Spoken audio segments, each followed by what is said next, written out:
반갑습니다. 방금 소개받은 멘텍 이진현입니다. 요즘 이제 클라우드 네이티브라는 용어를 많이 들어보셨죠? 그래서 지금까지는 이제 파스 기반으로 해서, 물론 이제 핵심 기술은 이제 쿠버네티스 쪽입니다. 그걸 통해서 이제 애플리케이션 위주로 많이 이런 것들이 적용되었었는데, 점점 데이터베이스도 이 컨테이너화로 이제 옮겨가고 있고요. 그리고 이제 데이터베이스도 스케일아웃 이런 부분을 좀 많이 고민을 하는 이 시기가 왔습니다. 그래서 저희가 거기에 대한 세션을 준비를 했습니다. 여러분들 이제 클라우드 네이티브를 어떻게 정의하시나요? 우리말로 이제 표현을 하면 클라우드 친화적 뭐 이렇게 얘기하는데, 그럼 도대체 뭘 어떻게 해야 클라우드 친화적이 되는 거죠? 뭐 클라우드 올릴 수 있으면 다 친화적인가요? 예. 그래서 이걸 좀 더 면밀히 그 정의를 하면, 우리가 뭔가 개발을 하게 되면 이 개발은 항상 플랫폼, 특히 OS의 환경에 종속적입니다. 예.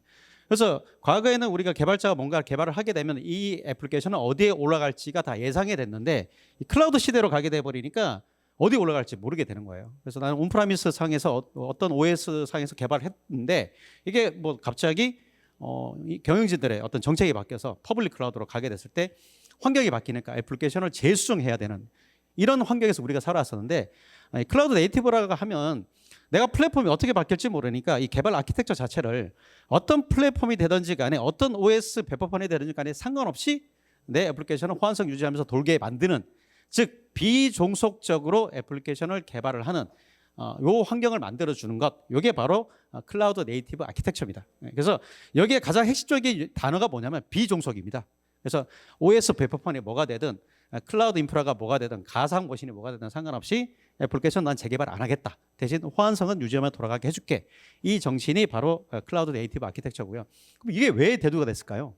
예, 속도전이 붙어서 그렇습니다. 지금은 이제 그 배포가 굉장히 잦아졌잖아요. 예전에는 뭐 한 달에 한 번, 뭐 많아야 2주에 한 번 이렇게 배포가 이루어졌는데, 지금은 비즈니스가 워낙 빨리 바뀌다 보니까 애플리케이션을 정말 빨리 양산을 하고 테스트하고 배포를 해야 됩니다. 이 주기가 이제 거의 매일마다 이루어지고 있어요.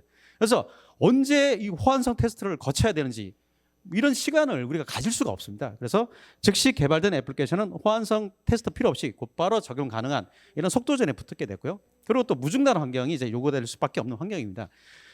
밤새도록 수시로 모바일 통해서 계속 서버에 대한 접근이 일어나잖아요. 그래서 뭐 다운타임을 가져갈 수밖에 없는 환경이에요. 그리고 이 트래픽 자체에 대한 예측이 안 됩니다. 모바일 혁명으로 인해서. 그렇기 때문에 시스템은 언제나 과부하가 걸릴 수 있는데, 이럴 때 즉시 서비스를 확장 가능한 이런 인프라를 꾸려야 됩니다. 그래서 거기에 가장 적합한 아키텍처가 바로 클라우드 네이티브 아키텍처이기 때문에 이것이 대두가 되게 됐고요. 자, 이로 인해서 이를 충족하려다 보니까 개방형으로 가야 되겠다. 더 이상 락인되는 상용 솔루션은 안 된다. 그리고 다 표준화하자. 예, 플랫폼마다 달라지고 OS마다 어떤 배포나 뭐 빌드, 운영 방식이 다르면 안 되잖아요. 그래서 어떤 표준 이미지를 만들자. 그래서 요즘 각광받는 게 가상화 혹은 이제 컨테이너 가상화, 이런 게까지 표준화를 만들고 있는 상황인 거죠. 그리고 빨리 배포를 해야 됩니다. 그죠? 예. 그리고 스케일아웃이 필요한 경우는 빨리 또 스케일아웃을 해야 됩니다. 근데 이거 빨리 또 민첩성에 대해서 우리가 충족을 하려니까 사람 숫자업으로 민첩성을 충족을 할 수가 없어요. 그래서 이 모든 부분은 다 자동으로 가야 되는 이런 것들이 바로 IT 인프라에 대한 변화 요건들이, CNA가 물론 그런 요건들이 되겠습니다. 그래서 궁극적으로는 생산성을 더욱더 향상시키는 이러한 목표 지향점을 가지고서 클라우드 네이티브가 현재 각광을 받고 있게 되고요. 여기에 발맞춰서 플랫폼도 과거에 분리해서 가상에서 이제 컨테이너로 이렇게 이전이 되고 있는 그런 상황입니다. 자, 그러면 이렇게 애플리케이션은 이제 컨테이너로 많이 가고 있어요. 자, 이렇게 됐을 때 데이터베이스가 어떤 식으로 영향을 받는지 한번 보도록 할게요. 요즘 이제 애플리케이션을 작은 단위로 쪼개다 보니까 데이터베이스도 이제 작은 단위로 쪼개지는 MSA가 많이 각광을 받게 되었습니다. 근데 문제는 이런 MSA가 작게 쪼개짐으로써 운영에 대한 효율성, 데이터베이스를 작게 운영함으로써 데이터베이스에 대한 운영에 대한 효율성을 가져갈 수는 있는데, 문제는 좀 더 복잡한 구조로 가져가고 있고요. 그리고 우리나라에서 가장 큰 문제는 뭐냐면, 기존 레가시 환경을 MSA로 쪼개는 게 쉽지가 않습니다. 예. 그래서 어디서 문제가 발생하냐? 데이터베이스를 못 쪼갭니다. 예. 앞단에 애플리케이션을 쪼갤 수가 있는데, 지난 10여 년 동안 데이터베이스가 굉장히 복잡한 구조로 다 통합이 되었습니다. 이러다 보니까 기존 레가시 환경 자체를 DB를 쪼개기가 쉽지가 않아요. 자, 그러면 이렇게 쪼개기가 쉽지 않은 이 데이터베이스에 대해서 확장성을 어떻게 제공해 줄 것이냐, 이런 부분에 대한 고민을 하지 않을 수가 없습니다. 그래서 우리가 레가시적인 방법으로 두 가지 방식으로 데이터베이스의 확장성을 가져놨어요. 한 가지 방식은 쉐어드 디스크를 두고서 공유하는 방식. 뭐 대표적으로 이제 오라클 RAC와 뭐 국산 DB인 TB로 TH 이런 것들이 존재를 하겠죠. 그리고 두 번째 방식은 마스터 슬레이브 구조로 데이터베이스를 리플리케이션하는 방식으로 이렇게 지금까지 다 확장성 DB를 구축을 해 오셨습니다. 자, 이런 것들이요. 근데 장단점들이 다 존재를 합니다. 자, 데이터 공유 방식은 어떤 장단점이 있을까요? 예. 데이터 용량이 안 늘어납니다. 그죠? 스토리지를 공유하는 방식이기 때문에 데이터 용량이 안 늘어나기 때문에 용량에 대한 어떤 장점을 가져다 주는데 단점들이 존재를 합니다. 노드를 늘리면 늘수록 성능이 리니어하게 증가를 해야 되는데 절대적으로 리니어하게 증가를 안 합니다. 왜냐하면 데이터베이스 락에 대한 어떤 위험도가 발생을 하기 때문에 이거 처리하다 보면은 속도가 그렇게 늘지가 않고요. 그리고 특정 밴드에 종속이 됩니다. 딱 두 개밖에 없죠. 그렇죠? 이렇게 구현할 수 있는 방식 자체가. 그리고 구성 자체가 굉장히 복잡해집니다. 그리고 굉장히 고가예요. 라이선스부터 시작해서 인프라를 구성하는 것 자체가 굉장히 고가입니다. 스토리지 굉장히 좋은 거 쓰셔야 되고요. 그리고 노드 간 서로 시스템들 간의 아이노드 정보를 교환할 수 있는 백단의 네트워크가 굉장히 고속이어야 된다는 거. 그래서 굉장히 복잡한 구조고 비용이 비싸고 그리고 스케일 아웃을 다 수작업으로 전문 엔진을 불러다가 해야 되는 이러한 단점들이 존재합니다. 자, 데이터 복제 방식은 어떨까요? 구성 자체가 복잡하지 않습니다. 외장 스토리지가 없어도 됩니다. 그래서 인프라에 대한 제약성은 크게 어떤 제약을 받지 않는 반면에 데이터베이스에 대한 관리 이슈들이 굉장히 많이 발생을 합니다. 일단은 데이터베이스를 복제하면 할수록 그 노드가 늘어나게 되면 리니어하게 성능이 뭐 라이트 업무는 증가를 하지 않지만 리드 업무는 증가할지언정 문제는 용량도 같이 증가가 되는 이런 구조를 가지고 있죠. 자, 요 리플리케이션 방식이 옛날에 기가 단위로 움직였을 때는 괜찮았어요. 근데 지금 데이터가 기가 단위는 아니잖아요. 다 테라 단위, 페타 단위로 움직입니다. 자, 이거를 노드를 확장했을 때 초기 싱크를 해야 되잖아요. 시간은 얼마나 걸리는지 여러분들 생각을 해보셨나요? 예. 어마무지하게 많이 걸립니다. 한 달 이렇게 걸릴 수도 있어요. 그래서 이런 데이터베이스를 확장함에 있어서 데이터를 동기화하는 이런 관리가 굉장히 많이 복잡해지는 이런 구조로 현재 가져가고 있는 게 복제 방식의 데이터베이스 확장의 어떤 한계입니다. 자, 그래서 이거를 접근 방식을 한번 비교를 해봤어요. 그래서 성능적인 관점, 인프라 제약적인 관점, 스토리지 용량, 확장 시간, 그다음 심플한 구조냐 이런 걸로 봤었을 때 공유 방식은 스토리지 용량 면에서는 굉장히 큰 장점을 가져다 주는데 문제는 성능이 잘 안 늘어나더라. 인프라 제약성이 굉장히 많더라. 심플한 구성이 아니더라. 자, 확장 시장, 엔진을 불러다가 다 수작업을 해줘야 돼요. 자, 이런 거에 대한 또 단점을 가지고 있었고 복제 방식은 성능 나름대로 괜찮아요. 인프라 제약성적인 측면에서도 장점이 많아요. 근데 문제는 스토리지 용량이 상당히 많이 늘어난다는 거 그리고 확장 시간이 어마무지하게 늘어난다는 거. 또 이런 문제를 안고 있는 거죠. 자, 그래서 자, 그러면은 이거 다 충족하면 굉장히 좋은 거 아니에요. 그렇죠? 성능적인 측면, 인프라 제약성도 그냥 서버만 갖다 놓으면 다 구성할 수 있는 것. 그리고 스토리지 용량. 아무리 데이터베이스가 확장되더라도 스토리지 용량은 안 늘어나는 이런 구조. 그리고 굉장히 심플하게 구성할 수 있는 구조. 그리고 확장 시간에 대해서 즉각적으로 그것도 자동화된 방식으로 확장할 수 있는 방법 뭐가 있을까? 자, 이 부분을 바로 쿠버네티스 기술과 데이터베이스 샤딩을 접목한 그런 데이터베이스를 내놓은 비트나인 오상민 이사님께서 나오셔서 20분 동안 솔루션을 여러분들한테 제시를 하도록 하겠습니다. 자, 큰 박수로 부탁드리겠습니다.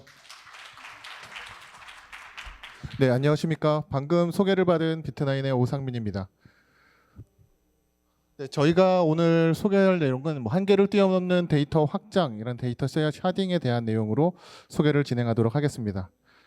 먼저 이 데이터 샤딩에 대한 간단한 내용하고 그리고 이것들이 쓰고 있는 뭐 사례나 장점 이런 위주로 내용들을 말씀을 드릴 거고요. 뭐 시간 관계상 자세한 내용보다는 좀 궁금하신 내용들은 또 앞에 부스가 마련되어 있으니까 부스에 또 오시면 자세하게 설명을 드리도록 하겠습니다. 먼저 우리가 지금 사용하고 있는 어플리케이션이나 아니면 서비스들 같은 경우에 지금 화면에 보이는 것과 같은 추이를 보이기를 다들 원하고 있는데요. 또 하나는 이런 추이를 보이고 있다고 하면 어플리케이션에 이렇게 월별 사용자 수가 많아지면 많아질수록 같이 증가하는 모습이 바로 데이터라고 할 수가 있습니다. 지금 보고 있는 내용은 우리가 많이 사용을 하고 있는 당근마켓의 MAU 증가 추이고요. 이렇게 증가가 급속하게 변화가 되게 되면 데이터들도 마찬가지로 거대한 형태로 변경이 되게 됩니다.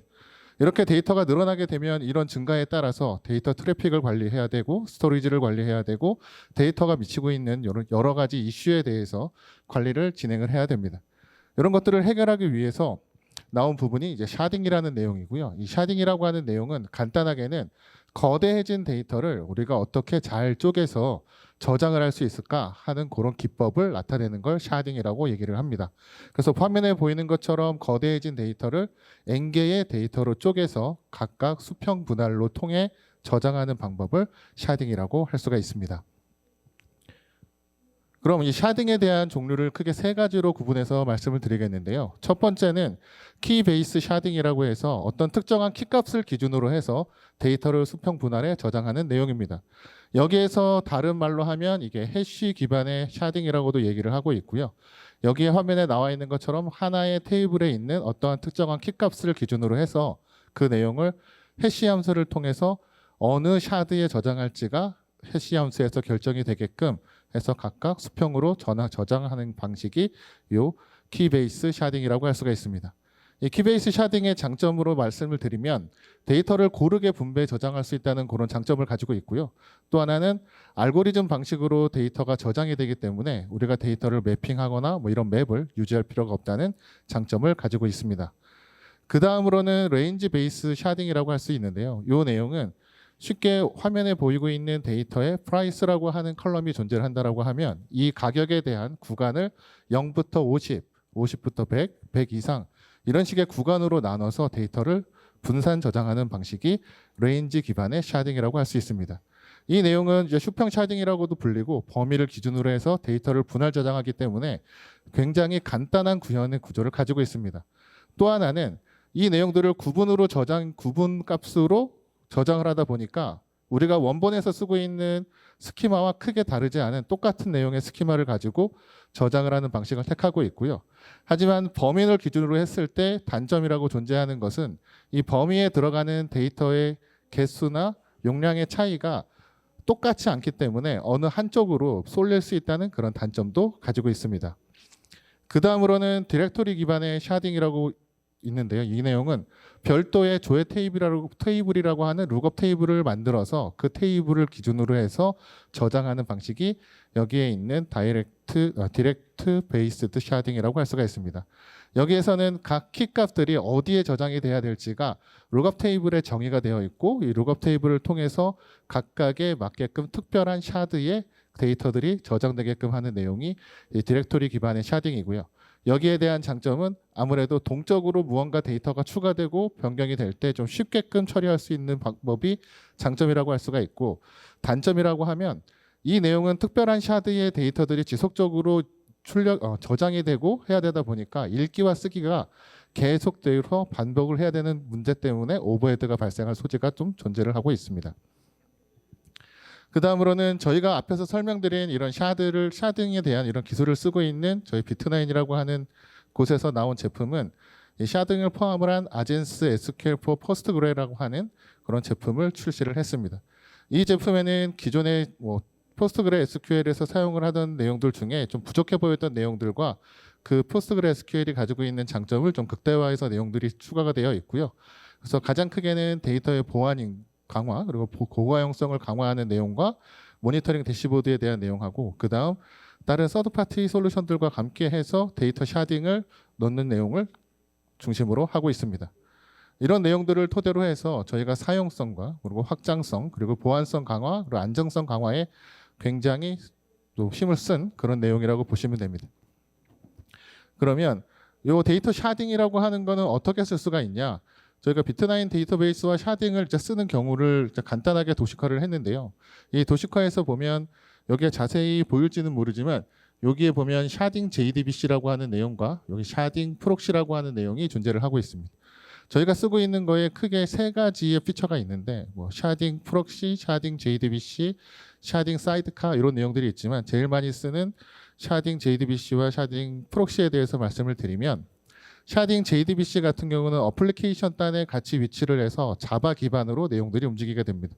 그래서 어플리케이션에서 발생하는 내용들을 각각의 샤드에 맞게 슈펑 분할해서 저장하는 방식이 샤딩 JDBC라고 보시면 되고, 그리고 밑에 있는 샤딩 프록시의 경우는 우리 각각의 데이터베이스에서 제공해주는 클라이언트나 아니면 드라이버를 이용해서 접근을 하고 제어를 할 수 있게끔 하는 내용이 샤딩 프록시의 내용입니다.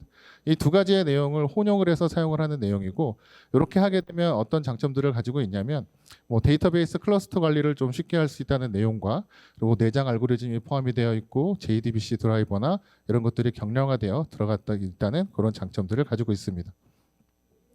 이렇게 데이터베이스 이런 솔루션으로 사용을 하게 되면, 자, 우리가 샤딩을 통해서 데이터를 각각 분리를 해서 분산 저장한다는 것까지는 알겠는데, 그럼 이런 것들을 쓸 때도 마찬가지로 우리는 분산되어 있는 데이터를 좀 쉽게 빼서 사용을 할 수 있어야 됩니다. 이렇게 할 때 앞에서 말씀드렸던 샤딩 JDBC와 프록시, 그리고 사이드카라고 하는 이 샤딩 솔루션들이 어떤 역할을 하게 되냐면, 각각 분산 저장되어 있는 데이터베이스에 접근을 해서 실제 사용자는 원래 내가 사용하고 있는 로지컬 스키마를 가지고 있는 그냥 데이터베이스에 쿼리하는 방식과 동일하게 쿼리를 하면 실제 데이터는 각각 분산되어 있는 데이터베이스에서 가져와서 한 번에 쿼리를 진행할 수 있게끔 제공을 하는 역할을 요 샤딩에 있는 내용들이 지원을 하고 있습니다. 샤딩 JDBC와 샤딩 프록시의 내용을 비교를 해보면, 가장 크게는 샤딩 JDBC의 내용은 이렇게 어플리케이션과 포함되어 있다는 내용이 가장 큰 차이점이고요. 샤딩 프록시의 내용은 이렇게 프록시 자체가 DB 클러스터에 있는 클라이언트와 바로 연결이 되어서 제공이 되고 있다는 게 가장 큰 차이점이라고 할 수가 있습니다. 둘을 비교를 해봤을 때 지금 현재 저희가 제공하고 있는 샤딩의 데이터베이스는 샤딩 JDBC를 사용할 경우에는 크게 제한이 없이 내용들을 쓸 수가 있지만, 아무래도 DB의 클라이언트와 드라이버의 영향을 받는 프록시의 경우에는 지금 MySQL과 포스트그레를 중심으로 제공이 되고 있습니다. 또 하나는 이런 것들을 사용을 할 때 퍼포먼스와 관련되어 있는 측면에서 내용을 보면 샤딩 JDBC 같은 경우는 아무래도 비교적 약간 느리고요. 그리고 샤딩 JDBC 같은 경우는 비교적 많이 느린 경우가 발생을 하고 있습니다. 그리고 또 하나는 저기 밑에 있는 스태틱 엔트리라고 하는 내용을 보면 우리가 정형적으로 가지고 있는 구조를 뭔가 지원을 하는 내용들 같은 경우에는 샤딩 프록시의 경우에는 그런 것들이 가능하긴 하지만, 저 스태틱 엔트리 관련해서는 샤딩 JDBC 같은 경우는 조금 어려운 면을 가지고 있습니다. 이 데이터베이스가 지금은 우리가 데이터를 클라우드 환경에서 많이 활용을 하고 있는데, 자, 그럼 클라우드 환경에서 우리가 사용을 할 때 어떻게 자동으로 샤딩을 이용해서 스케일아웃을 구성을 할 수 있을까라고 고민을 해보면, 우리가 확장을 위한 샤딩 정책은 크게 두 가지로 나눌 수가 있습니다. 크게는 보이는 것처럼 데이터 소스를 샤딩을 하거나 아니면 그 안에 있는 테이블을 샤딩하는 방식을 택할 수가 있고요. 이 샤딩을 진행을 할 때 우리가 수직적으로 샤딩 분할을 진행을 할 거냐, 아니면 수평적으로 분할을 할 거냐, 이런 것들에 대한 관점을 가지면서 진행을 해야 될 것 같습니다. 저희가 제공하고 있는 샤딩 솔루션에서는 두 가지 관점들을 다 제공을 하고 있고요. 그리고 여기에서 말하는 데이터 소스에 대한 샤딩과 그리고 테이블에 대한 샤딩의 차이는 원천 소스 똑같은 데이터베이스를 물리적으로 또 만들어서 계속 추가적으로 샤딩을 진행을 할 거냐, 아니면 하나의 데이터 소스 안에 우리가 원하는 테이블 단위로 내용들을 쪼개서 분산 저장을 하는 형식으로 구성을 잡을 거냐, 이런 차이점들을 가지고 있다고 말씀드릴 수 있습니다. 앞에서 말씀드린 멘텍에서 얘기하고 있는 파스 환경을 통해서 저희가 제공하고 있는 내용은 클라우드에서 웹 컨테이너 부하가 증가할 때 DB 리소스 이슈를 앞에서 말씀드린 멘텍의 솔루션을 이용해서 충분히 제어를 하고 모니터링도 하고 구성을 할 수 있게끔 제공을 하고 있습니다. 아젠스 SQL 컨테이너 클러스터 DB라고 하는 내용으로 제공을 하고 있고요. 이 내용에서는 실제 운영자가 DB 생성에 대한 요청이나 아니면 제거, 확장, 그리고 모니터링 이런 여러 가지 요청들에 대해서 여기서 제공하고 있는 아젠스 SQL 컨테이너 클러스터를 사용을 하게 되면 여기 내용에서 운영자는 클러스터에 있는 아젠스 SQL DB를 컨테이너를 추가하거나 아니면 빼거나 확장하거나 하는 내용들을 선택을 할 수가 있고, 그런 내용들은 맨 오른쪽에 보이는 저런 모니터링을 할 수 있는 도구를 통해서 쉽게 그 내용들을 확인을 하면서 진행을 할 수가 있습니다. 또 하나는 이런 내용들을 통해서 진행을 할 때 샤딩 알고리즘을 통해서 스케일 아웃을 진행을 하고 있습니다. 이 샤딩 알고리즘은 크게 여기에는 세 가지 내용들이 보여주고 있는데, 기본적으로 샤딩을 하는 내용과 그 레스틱 서치 같은 검색과 관련되어 있는 스케일링을 통한 내용으로 샤딩을 하는 내용, 그리고 디텍트나 셀프 힐링이라고 하는 내용으로 내가 자기 검진했을 때 뭔가 늘려야 되겠다라는 그런 로직을 가지고 스케일링을 하는 내용으로 포함이 되어 있습니다. 이렇게 자기 검진을 진행을 하는 내용을 통해서는 쉽게 샤딩해서 데이터를 저장하고 이런 뿐만이 아니라 우리가 HA 환경을 어떻게 구성을 해야 되는지에 대한 가이드까지 포함을 해서 진행을 할 수가 있습니다. 지금 저희가 클라우드 환경에서 지금 앞에서 말씀드렸던 내용들로 진행을 하다 보니까, 그러면 이제 쿠버네티스라고 하는 환경이 얘기가 안 나올 수가 없는데, 그럼 이제 쿠버네티스 환경에서 이제 DB를 딜리버리하고 DB 운영에 필수한 그런 요소들을 어떻게 제공을 하고 있냐면, 저희는 앞에 있는 멘텍과 같이 그런 내용들을 함께 제공을 하고 있습니다. 그래서 클라우드 상에서 컨테이너의 확장 및 또 뭐 재원을 확장하거나 이런 것들 같은 경우는 DB 앱을 통해서 아젠스 SQL을 좀 더 쉽게 그리고 간편하게 생성하고 뭐 확장하고 제거할 수 있게끔 제공을 하고 있습니다. 그래서 쿠버네티스 기반의 컨테이너를 뭐 통합 관리를 할 수가 있고, 그리고 아젠스 SQL 클러스터 DB 앱을 통해서 DB를 생성하거나 제거할 수 있게끔 제공을 하고 있습니다. 저희가 쓰고 있는 내용은 아코디언이라고 하는 멘텍의 솔루션을 같이 활용을 하고 있고요. 여기에서는 아코디언과 비트9 DB 솔루션을 통해서 이제 내재된 뭔가 가용성을 뭔가 사용을 하거나 리소스를 최적화하고 뭐 모니터링을 쓸 수 있는 내용들이 있는데, 이 내용들은 쉽게 얘기하면 앞에서 말씀드렸던 것처럼 뭔가 파스 환경을 통해서 쿠버네티스를 통해서 앞에서 말씀드린 사용자가 운영자가 어떠한 요청을 받았을 때 그 요청들을 앱의 관점에서 볼 거냐, 아니면 우리 순수하게 자원의 관점에서 활용을 할 거냐, 이런 것들을 선택해서 적용할 수 있게끔 그런 구성을 담고 있습니다. 그래서 아코디언이라고 하는 전체 구조 안에 어떠한 이슈나 어떠한 내용이 들어오게 되면 그 내용들을 쉽게 아코디언에서 처리를 할 수가 있고, 그 내용을 가지고 DB를 확장하거나 뭔가 리소스에 대해서 재배치를 하거나, 그리고 뭔가 고가용성에 대한 기능을 확보하는 내용으로 지원을 하고 있습니다. 저희가 스케일 아웃, 이제 샤딩을 통해서 스케일 아웃을 했을 때의 그런 성능에 대한 비교를 살펴보면, 저희가 싱글로드에서 성능 비교를 했을 때 MySQL을 가지고 한 100만 개 정도의 데이터를 가지고 진행을 했던 내용인데요. 여기에서 OLTP 포인트 셀렉트를 진행을 했을 때의 결과입니다. 그래서 스레드 개수에 따라서 좀 다르긴 하지만, 여기에 있는 샤딩 스피어의 뭐 JDBC 환경으로 했을 때 스레드 200개를 사용을 했을 때 45만 1842 정도의 그런 속도를 보이고 있고, 그리고 프록시를 사용을 했을 때는 그보다 조금 적게, 하지만 기존에 MySQL을 가지고 그냥 사용했을 때랑 JDBC를 가지고 사용했을 때는 크게 성능의 차이가 없는 걸 확인을 할 수가 있습니다. 또 하나는 멀티노드를 가지고 성능 비교를 했을 때는 확실하게 차이가 나는 걸 또 볼 수가 있습니다. 여기에서는 우리가 QPS라고 하는 내용하고 그리고 TPS라고 하는 내용을 통해서 내용을 살펴보면, 실제 MySQL에 가지고 있는 속도보다 샤딩을 했을 때의 속도가 훨씬 더 빠른 걸 확인을 할 수가 있습니다. 이렇게 샤딩 같은 경우는 기존에 앞에서 말씀드렸던 것처럼 인프라에 대한 구성이라든지 확장이라든지 시간이라든지 이런 속도나 이런 면에서 굉장히 월등하게 활용을 할 수가 있고, 또 하나는 계속적으로 늘어나고 있는 데이터들에 대해서 우리가 어떻게 데이터 이슈를, 예상되고 있는 데이터 이슈를 해결할 것인가, 그리고 우리가 지금 하고 있는 어플리케이션이나 서비스들이 어떻게 하면 더 잘 서비스가 될 수 있을까라는 것에 대한 고민에서 출발했다고 생각을 하시면 될 것 같습니다. 그래서 클라우드에서 데이터 증가에 대한 뭐 DB 증설 및 성능 이슈를 뭐 파스 기반으로 해서 뭐 샤딩으로 해결하겠다, 뭐 이런 내용이긴 한데, 실제 데이터 샤딩을 사용을 했을 때, 클라우드 기반으로 데이터 샤딩을 사용했을 때 얻을 수 있는 그런 이점들에 대해서 간단하게 정리를 해봤습니다. 그래서 여기에서는 우리가 클라우드 상에 있는 뭐 데이터베이스가 됐든 이런 내용들을 계속해서 뭔가 증설을 해야 된다라고 하면 거기에 들어가야 되는 많은 비용이 발생을 하게 됩니다. 하지만 샤딩을 사용을 했을 경우에 우리가 가져갈 수 있는 내용은 크게 확장성에 대한 내용과 쿼리에 대한 성능 향상, 그리고 뭐 고가용성 이런 내용들이 있는데, 확장성에 대한 내용은 실제 데이터 샤딩을 사용하게 되면 데이터베이스를 여러 서버에 수평적으로 확장을 할 수 있는 그런 장점들을 가지고 있습니다. 그래서 데이터베이스가 대용량의 데이터를 저장할 때 높은 수준의 트래픽 처리를 보일 수가 있고 또 전반적으로 우리 어플리케이션들에 대한 성능을 보장할 수 있는 방법이기도 합니다. 그다음 쿼리 성능의 향상에 대한 내용은 실제 쿼리를 병렬로 실행함으로 인해서 데이터베이스에서 데이터를 검색할 때 걸리는 시간을 많이 단축할 수가 있습니다.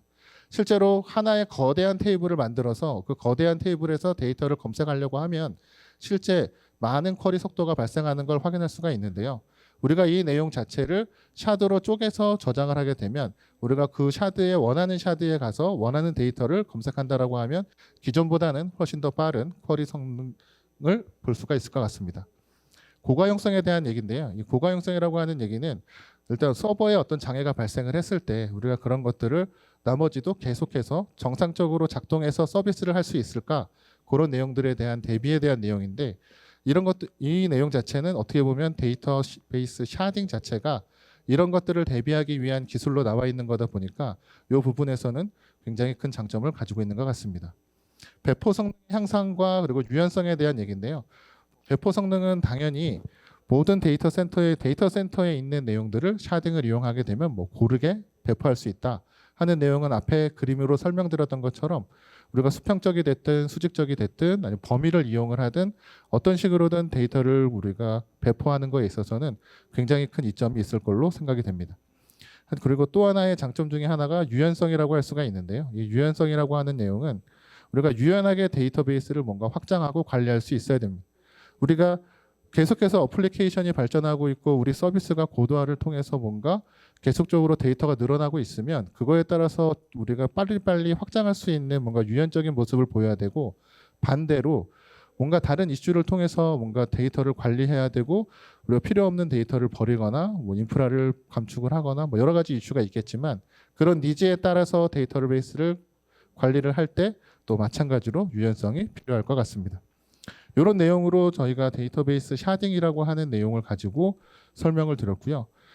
지금은 뭐 시간이 그렇게 길지는 않아서 저희가 빠르게 설명을 드리긴 했는데 저희가 가지고 있는 솔루션과 그리고 뭐 데이터베이스 샤딩에 대한 궁금하신 내용들이 있으시면 언제든지 뭐 저희에게 부스에 오셔서 질문을 주셔도 되고 그리고 또 뭐 연락처로 연락을 주셔도 저희가 성실하게 답변을 드리도록 하겠습니다. 제가 소개는 여기까지 마치도록 하겠습니다. 감사합니다.